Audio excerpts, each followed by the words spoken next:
All right, click the links to join the channel here over at Subscribestar. I got a mailbox. Want to mail me some comics you want me to take a look at. I guess I'll do this without potty language, though. It's going to be, it's really rough. So Alan Moore, giant soy boy, angry at, that soy boy is going to do a lot of heavy lifting here. Angry at Mark Millar or Miller, you decide, for making comics that people enjoyed. The Rise of the Soy Boy, and I had this comic, and I missed that. I unfortunately gave it away, and I kind of wish I still had it. So the Rise of this Soy Boy. I mean, just looking at the art kind of takes me back to the vibe of that comic. I had the graphic novel, right? And I mean, it's like it's a 200-page story for such a good price, for those graphic novels, and you just get into the story. I mean, it's really should have. It's a tough call between like keeping graphic novels and giving them away to let somebody else enjoy them. It's like, the better call is just to give them away. But it's like, no, I guess I have to go read it online. It's just not the same reading it on a tablet. The Rise of the Soy Boy is really something I'm kind of having a hard time getting legally, totally legally. I don't go to readcomicsonline.to.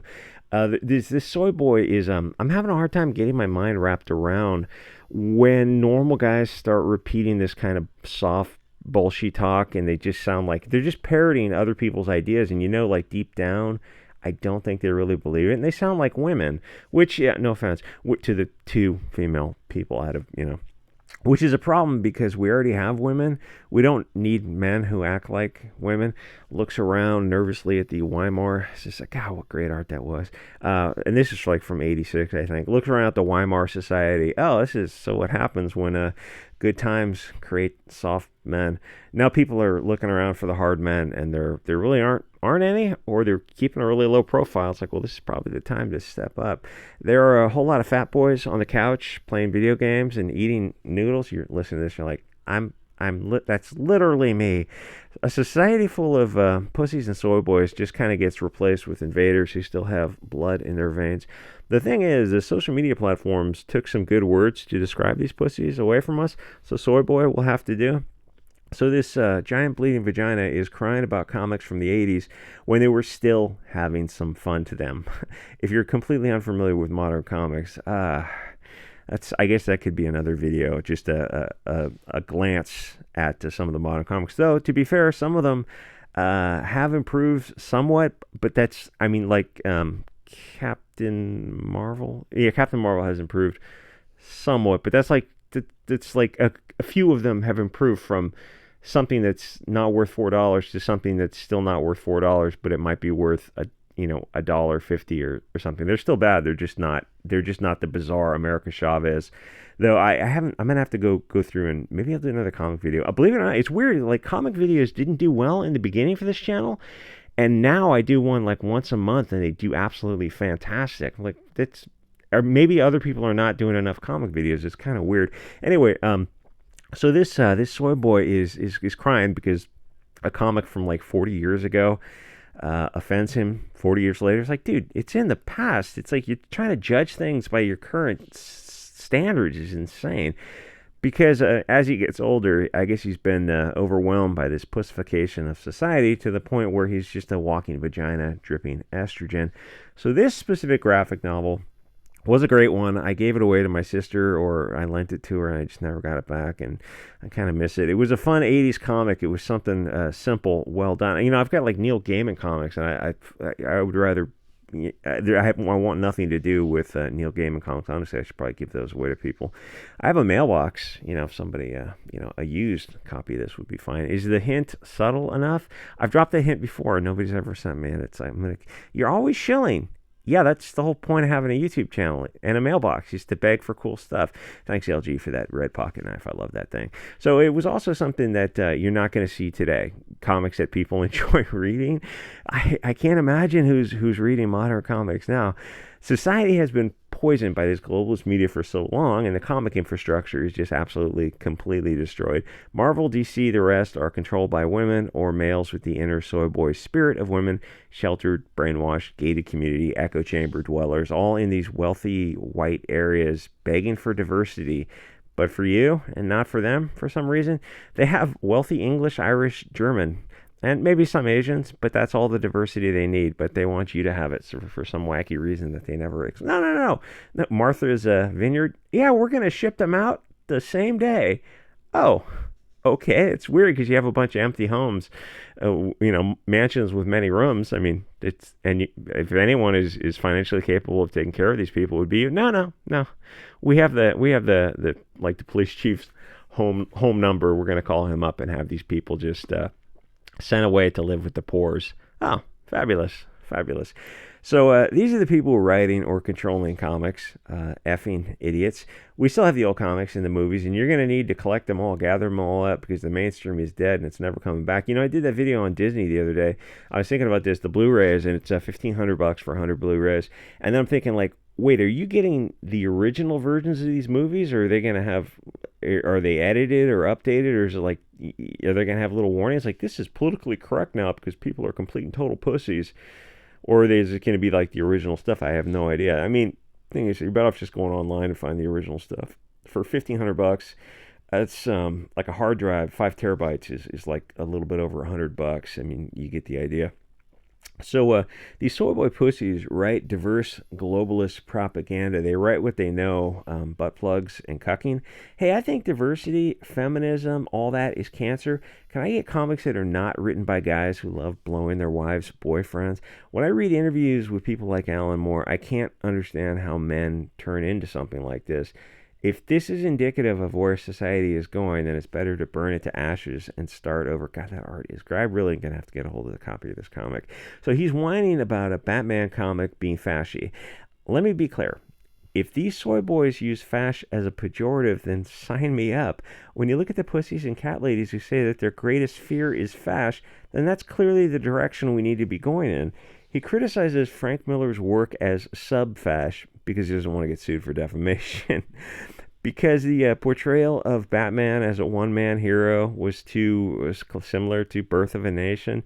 There's this, because they're both covers of people on horses or something. So there's this trend of people using words and phrases, but they never get defined, so they can have shifting definitions.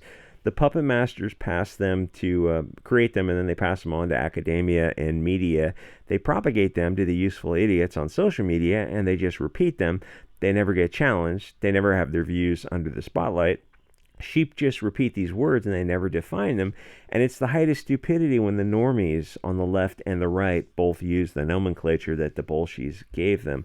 No, you're the real istophobic fash. No, you are, but nobody stops to define it and match the elements to the word. And I mean, this is just like how logical arguments are constructed, and give an argument as to why they think these istophobic, all these hot words they're applying to people, why they're pejoratives or not. And they just accept, like, they're calling these people these words and go, you're using it as a pejorative. Why are you using it as a pejorative? Google is free, my guy. No, I know. I want to know why you think the word's a pejorative and how this person meets the elements of your definition.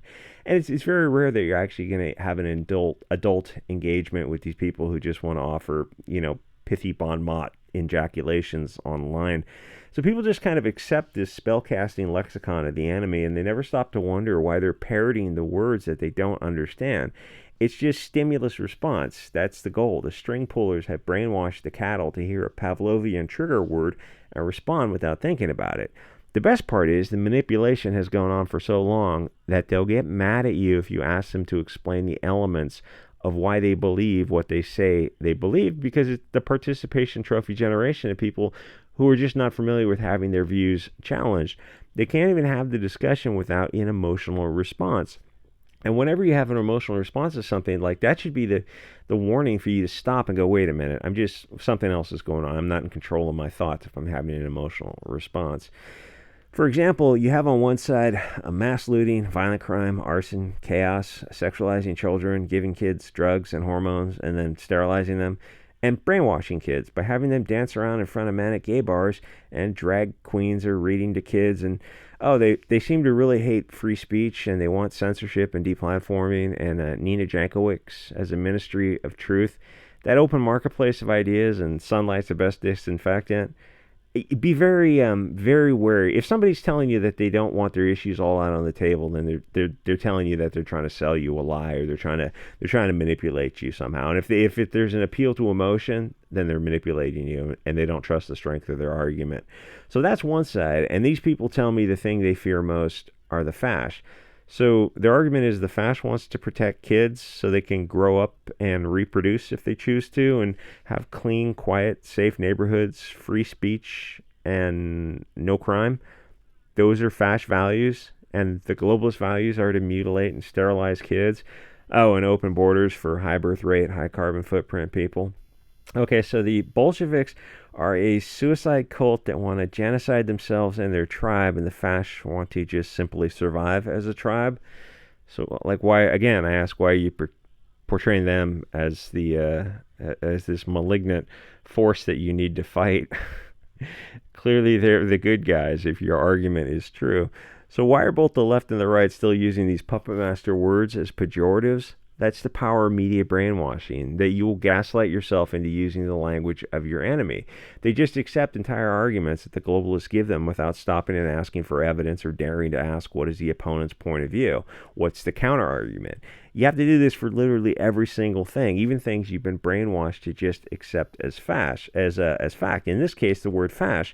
Why do they think it's a negative, and how does a comic by Mark Millar meet the elements of the word? And if you're a pussy soy boy having an emotional response to that, stop and think about who conditioned you to have that response. He compares it to Birth of a Nation. I guess didn't know there was a comic book version of this. I'm going to have to check that out. Because both guys are on horses or something. Okay, fine. But why do you think that this group, the Kathleen Kennedy Club, is bad? Oh, everyone knows it. Everyone knows it. But what are the elements of the argument? Now argue the opposite. What is their side of the argument? Not your teacher's straw man argument, but what's the real, actual counter argument? And if you don't have the maturity to argue both sides of an issue, then nothing you say matters, because it's not original thought. You're just repeating what your masters told you to say. And if you're scared to argue both sides of an issue, then you probably want to re-examine that, and not the issue. Examine that Pavlovian response to something. But everybody knows. Yeah, everyone knows that the history is written by those who write it. And what specifically is taught is what normies believe. If all you know about something came from school, you don't know the truth. You know what they wanted you to know. You don't know the truth about anything unless you've studied both sides, and that hasn't been done for a long time. That teaching kids what to think, what is the accepted version of something, and not how to think. As Twain said, there are so many people who are so sure they know something, but they don't. Wow, you butchered that. I know, but whatever. So they're just kind of repeating what Hollywood told them. Hollywood is the same people who struggle snuggle kids.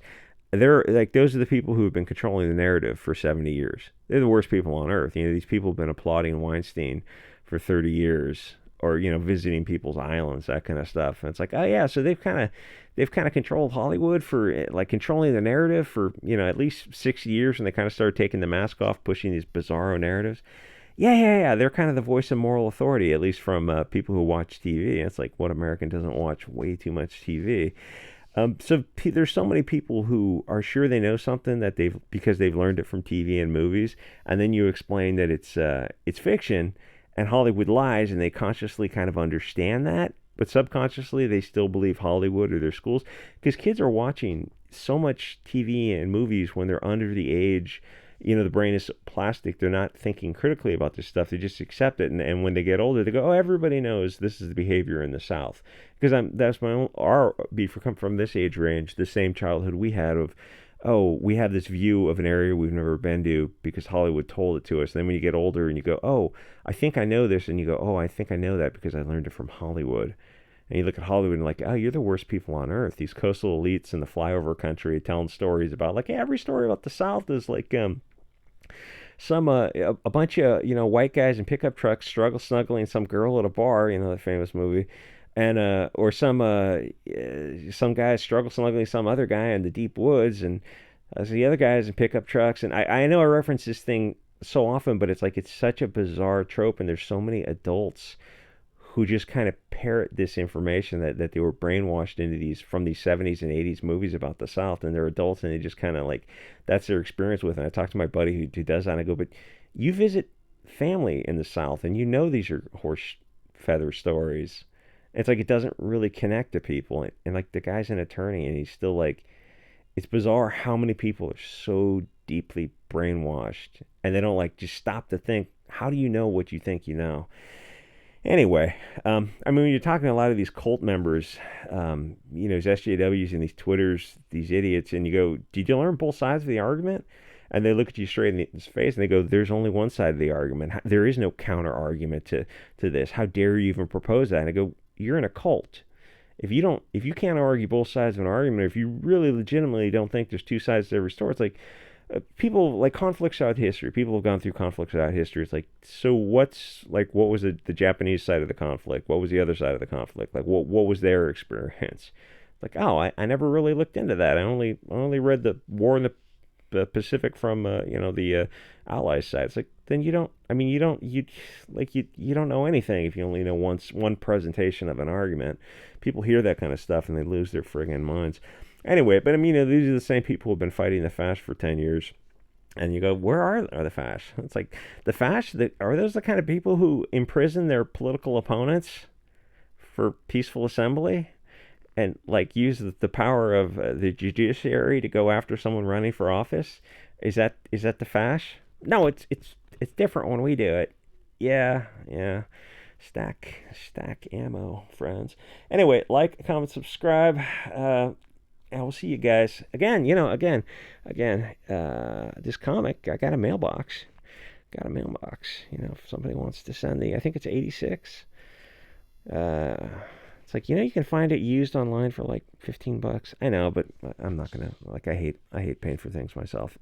Everything's better when it's a gift, and food's better too. It's like a peanut butter and jelly sandwich. I was thinking about that. Even somebody else just making you some food is better than you making it yourself. Anyway, like, comment, subscribe. See you guys all next episode.